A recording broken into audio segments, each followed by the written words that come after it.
1 Samuel chapter 22. So David left there and escaped to the cave of Adullam.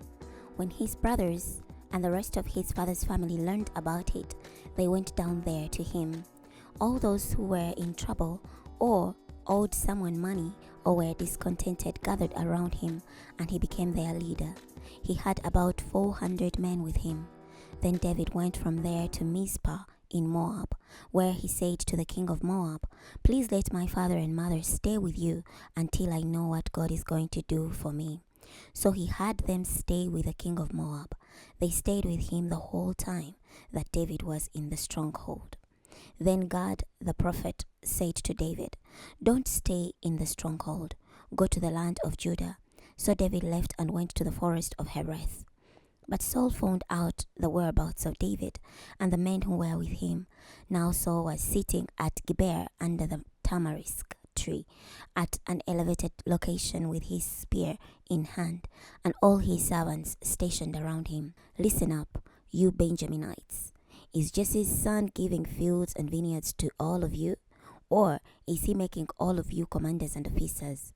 For all of you have conspired against me. No one informs me when my own son makes an agreement with the son of Jesse. Not one of you feels sorry for me or informs me that my own son has commissioned my own servant to hide in ambush against me, as is the case today." But Doeg the Edomite, who had stationed himself with the servants of Saul, replied, "I saw the son of Jesse come to Ahimelech, son of Ahitub, at Nob. He inquired of the Lord for him and gave him provisions. He also gave him the sword of Goliath the Philistine."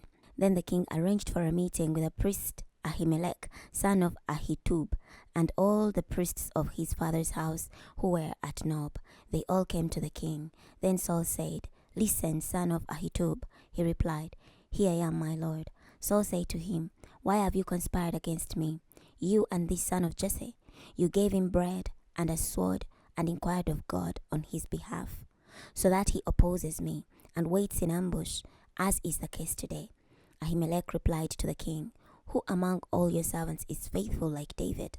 He is the king's son-in-law, the leader of your bodyguard, and honored in your house.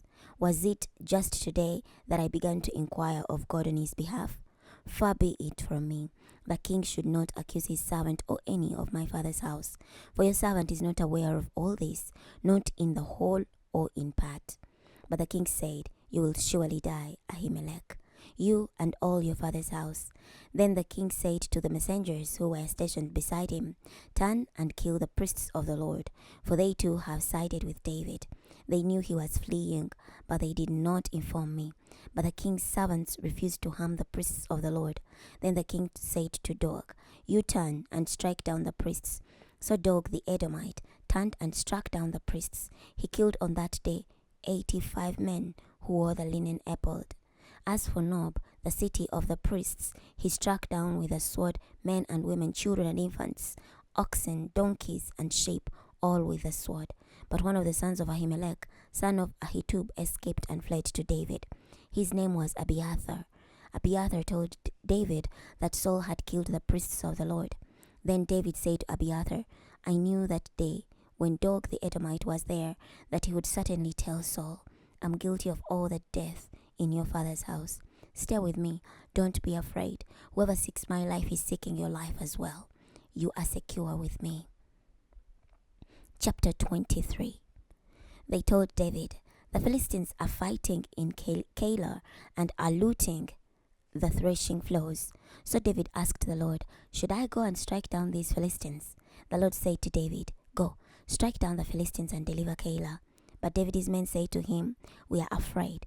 While we are still in Judah, what will it be like if we go to Keilah against the armies of the Philistines?" So David asked the Lord once again, but again the Lord replied, "Arise, go down to Keilah, for I will give the Philistines in your hand."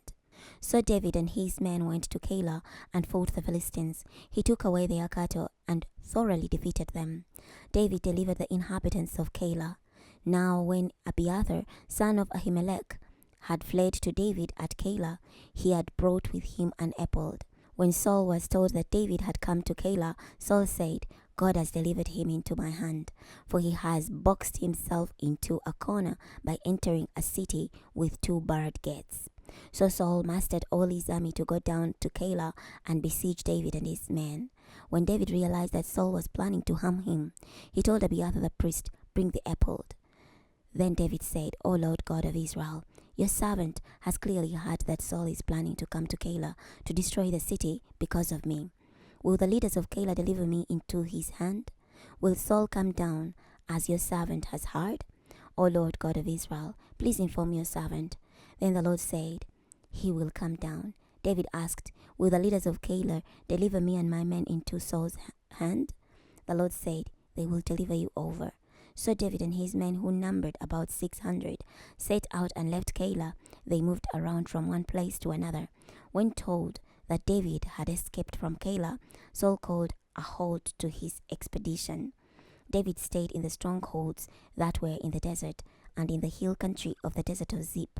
Saul looked for him all the time, but God did not deliver David into his hand. David realized that Saul had come out to seek his life. At that time David was in Horesh in the desert of Ziph. Then Jonathan, son of Saul, left and went to David at Horesh. He encouraged him through God. He said to him, "Don't be afraid, for the hand of my father Saul cannot find you. You will rule over Israel, and I'll be your second in command. Even my father Saul realizes this." When the two of them had made a covenant before the Lord, David stayed on at Horesh, but Jonathan went to his house. Then the Ziphites went up to Saul at Gibeah and said, "Isn't David hiding among us in the strongholds at Horesh, on the hill of Keilah, south of Jeshimon? Now at your own discretion, O king, come down. Delivering him into the king's hand will be our responsibility." Saul replied, "May you be blessed by the Lord, for you have had compassion on me. Go and make further arrangements. Determine precisely where he is and who has seen him there, for I am told that he is extremely cunning. Locate precisely all the places where he hides and return to me with dependable information. Then I will go with you. If he is in the land, I will find him among all the thousands of Judah." So they left and went to Ziph ahead of Saul. Now David and his men were in the desert of Mon, in the Arabah to the south of Jeshimon. Saul and his men went to look for him, but David was informed and went down to the rock and stayed in the desert of Mon. When Saul heard about it, he pursued David in the desert of Mon. Saul went on one side of the mountain, while David and his men went on the other side of the mountain. David was hurrying to get away from Saul, but Saul and his men were surrounding David and his men so they could capture them. But a messenger came to Saul saying, "Come quickly, for the Philistines have raided the land." So Saul stopped pursuing David and went to confront the Philistines. Therefore that place is called Selah Hamalekoth. Then David went up from there and stayed in the strongholds of En-Gedi. We're stopping here today. Next time we're going to be starting from 1 Samuel chapter 24. I'll see you then.